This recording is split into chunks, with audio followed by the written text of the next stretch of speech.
Qualifying for race 6 of the 2021 MotoGP eSport Global Series, and we go to Misano. Beautiful and stunning. It's a fantastic track and an absolute iconic venue of MotoGP in real life, as well as in eSport as well. 15 minutes this time. We had 20 minutes earlier for Phillip Island, but no such connection issues, so we're back to the regular 15 minutes of scheduled qualifying. And these guys that are already on the way out of pit lane. And Jack, Misano is a bit of a tricky one, really. We've seen over the years lots of different manufacturers win here in real life. What's kind of one of the key areas, really? What's one of the keys? Well, the keys, Jack, in my expert knowledge, is to be as fast as you possibly can be. Hey, that's not bad. And if you can do that. Also, another good one is to give 100%. Yeah. 110% if you can. I was about to say, Alicia Spargo gives 110%. Yeah, I mean, if you're not giving 110%, why bother even going out there? Yeah.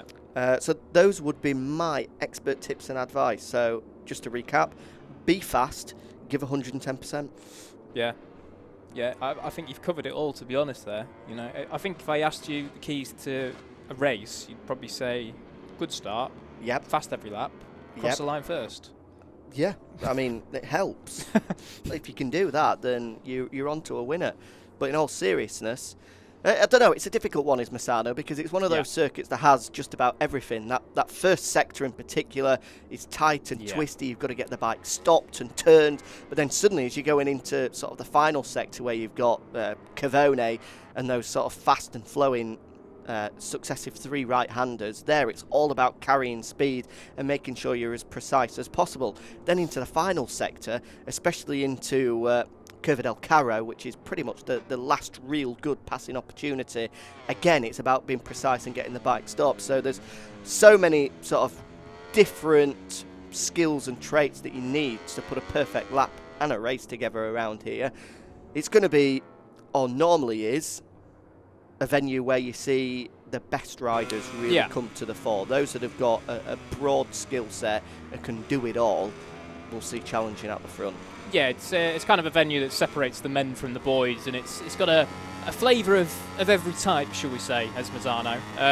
It's obviously for the VR46 Racing Academy, it's their favourite place to go and train, and you can really see why. It tests every element of riding, you know, hard braking on the edge of the tyre, but also being nice and smooth and consistent with, as we say, coming down through Cavone and into those slowly decreasing right-handers. That's an incredibly difficult skill to get right, and that's exactly where we are now as we're looking at Andrew ZH on his first flying lap, coming through Cavone, 6th gear, not quite flat out. They do roll off going in, but then after that it is hard back on the power until you get to about there, where you've got to be so careful with the front brake. They use a lot of rear brake as well going in, get it stopped into Curva del Carro, then fire it out and just be nice and smooth and keep the corner speed, as I think Andrew ZH actually just launched himself. But yeah, keep the corner speed coming through the penultimate corner, and then Curva Misano, just get it stopped and fire it out nicely. So, first lap on the board then is Jack Hammer at 128.8. That is absolutely destroyed by Trastevere doing a 127.8. That's an interesting line, Trastevere. That's a very good one indeed. I wonder if he's just trying to get back round the circuit quicker so he can get more laps in. He is, yeah. I think that's exactly what he's doing. He's just trying to take as many shortcuts and try and get back home as quickly as he can do to be able to stick that new soft in and go again. Yeah, that was almost a bit of a confusion like Jorge Martin in Silverstone when he picked up 8/10 in one sector. And we were all wondering, what on earth? But yeah, Trastevere then, just pretty keen to get on with the job and get plenty of laps in. So the two Hondas then, together, on their out laps, Piero Ricciuti and Adrian. Of course, Adrian this year in qualifying has been good, but not quite the top man to beat all the time. This man right here, Andrew ZH, has so often been the top man to beat. But also the man that's currently on provisional pole position, of course, on pole position last time out for race 5 in Phillip Island, and you wouldn't put it past him getting one here as well.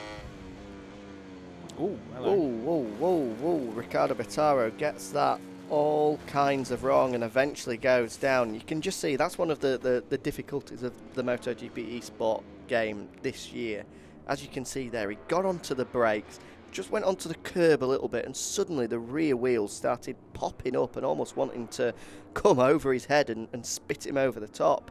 He had no choice there but to run on and eventually crash out as a result of that. It really is one of the key challenges of this game, making sure you can control that rear wheel under braking, because all it wants to do is pop up and stop you as much as possible. It is, yeah. And as we've been told reliably by the eSport guys, if you are watching this and you've very much related to what Jack said there, you're struggling with that problem of the rear wheel coming up. One of the keys that the eSport guys said to us about bike setup is make sure you go look at the rake and trail on the front end and have a play about with that, because it will help to stop some of that stoppage quite a lot. So good there word, you go. that. Top tip, stoppage. Stoppage, yeah, I've not heard it before. It's not bad, is it? Andrew ZH with a great first sector. Whoa. On course for pole position, just finds the limiter as he gets onto the brakes and flicks it left. Let's see how he's looking through the second sector. That should be coming up momentarily. This is one of the most important corners on the track here, Curva Tremonte, because this is where you find all of your speed, all of your momentum, as we then head towards Cavone and the following 3 fast right-handers. Here's the first one, Cavone. That is, I think we can officially call it a big balls corner.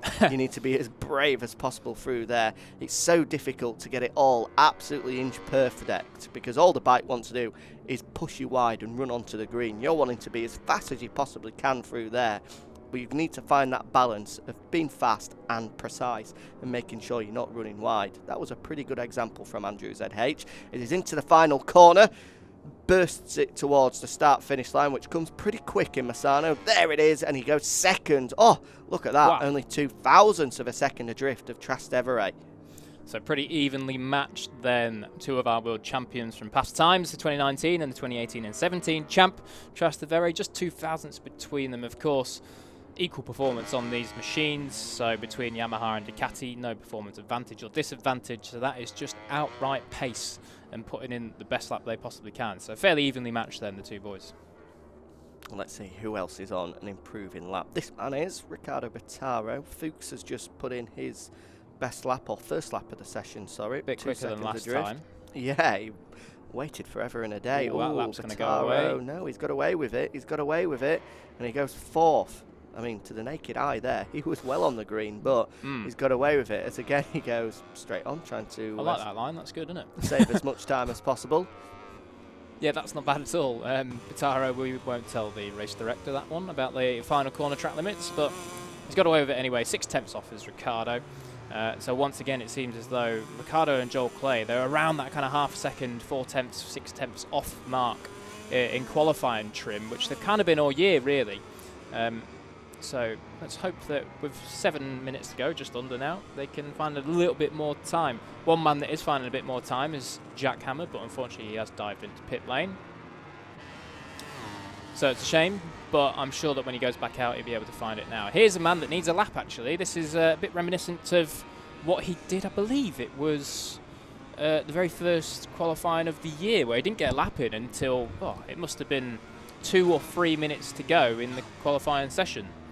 So Adrian then, as he rounds the final few corners in the last sector, about to fire onto a fast lap, and he really needs this one to get going and work for him, as well as his brother, Williams Christian. Yeah, it's important for Adrian here. He needs to get one on the board, as you say. Crosses the line, will stay with him, I hope, to be able to see how he's looking, especially through this first sector, as he goes right, then left, then he'll pick it up and have to go right once more.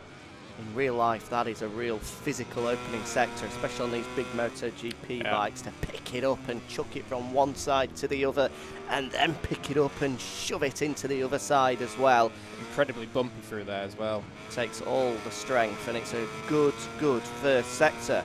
Perfect, in fact. Red for Adrian, on course for pole position. He goes hard on the brakes, down into Curva Quercia. Out of Quercia then. Looks okay through there so far. We'll just drag it over to the left-hand side of the track before flicking it right. And this is a good lap coming from Adrian. On course for pole, another red sector through sector 2. This is probably the most vital sector though, number 3. Got a good drive out of Tremonto there, in towards Cavone. Ooh, just need to be careful not going onto the green. He looks like he's just about done it. I'm not sure if he just clipped the apex there through the second of the right-hander, so it's not exactly perfect. He's hot into there, but just about gets it stopped again. Just slightly wide there, if we're being uber critical of him, and as a result he has lost a little bit of time. Is it good enough for pole though? He might be able to claw it back through this final sector. Out of the last corner, here comes Adrian, the world champion. It puts him 4th. Well, to say he was on course for top spot through sectors 1 and 2, and then to end up 3/10 adrift is a bit of a disappointment for the Repsol Honda man. But as we saw following him, he did make some small mistakes, and they do add up.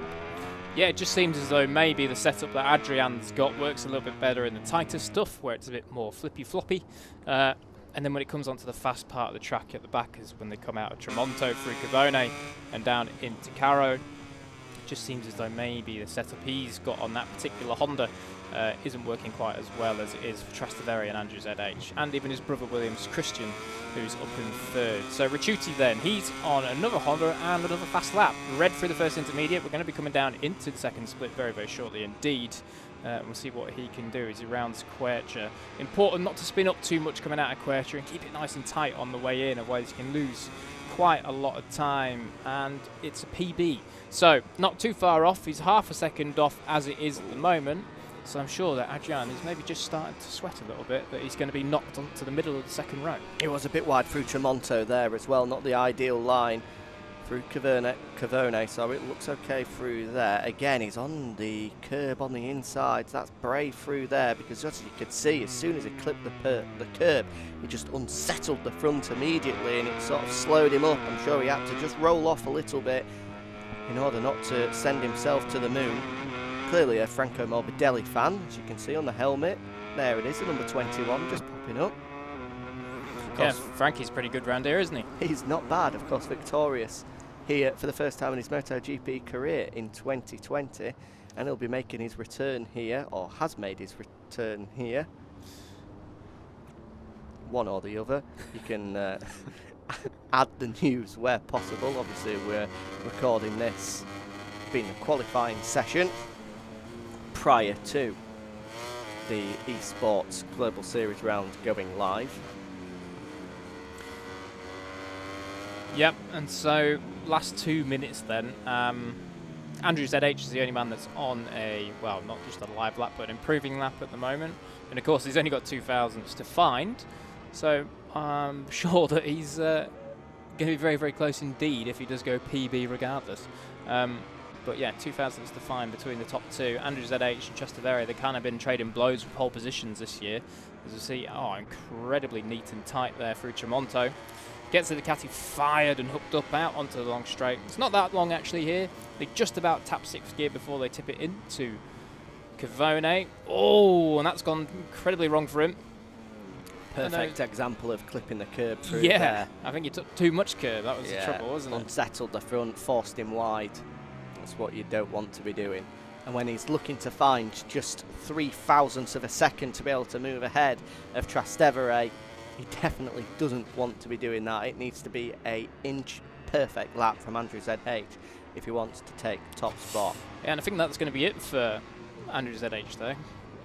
Only 1 minute 25 in the session to go, and if he comes out back onto the circuit now, I don't think he'll make it round. So that will be it then for him. He'll be starting second at best by the looks of it. Trastevere on another red sector lap, all three of them. So we come into the final corner, into the curve of Misano.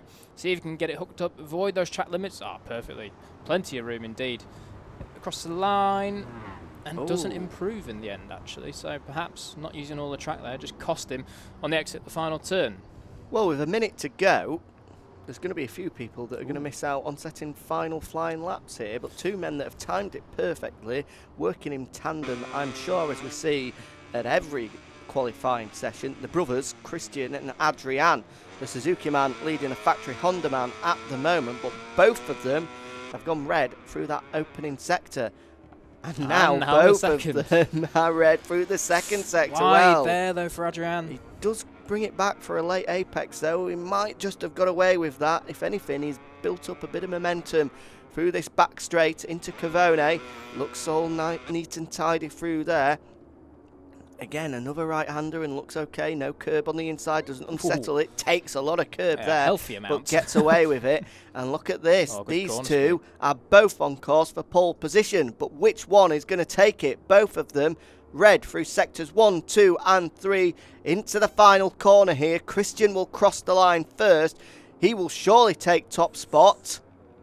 No, he stays third, and Adrian, though, goes top. Well, Christian misses out. It fades for him in the final sector, but Adrian holds it together and takes pole position right at the death here at the Misano World Circuit. Marco Simoncelli. Yeah, cracking lap then from Adrian. Another good lap as well for Williams Christian, but just 33 thousandths off, and he's not even on the front row of the grid. That is quite incredible indeed. But you can see that these four, certainly around Misano, in one lap pace are a bit of a cut above the rest. The next best man, Riccardo Bottaro, 4 tenths back, as well as Piero Ricciuti. So certainly those four, looks like it could be a big battle between them in the race. Certainly does. Joel Clay needs to take the checkered flag, but he's not going to improve. Jack Hammer may well improve. Coming down to third split now. Wow. It's just faded away for him. So we'll wait for these two to come across the line. They're not going to challenge for the front row of the grid. Joel Clay has taken the checkered flag. Here comes Jack Hammer, just to get official confirmation of the results. He'll come across the line. Now will the Brit. Was 8th, and I would imagine he will stay 8th. We'll just wait for the race director to approve the results, and then we can take you through the full classification ahead of race 6 of the 2021 Global Series at Misano. Here we go then, official confirmation popping up momentarily, and it is Adrian that will start from pole position. He stole it at the death ahead of Trastevere and Andrew ZH. Williams Christian, as you said, Jack, only 33 thousandths of a second adrift, but will have to start from 4th, with Riccardo Bottaro and Piero Ricciuti completing the second row. Joe Clay will start 7th, ahead of Jack Hammer and Dark Bright, with Mr. TFTW and Fuchs rounding out the grid ahead of race 6 of the Global Series at the Misano World Circuit, Marco Simoncelli.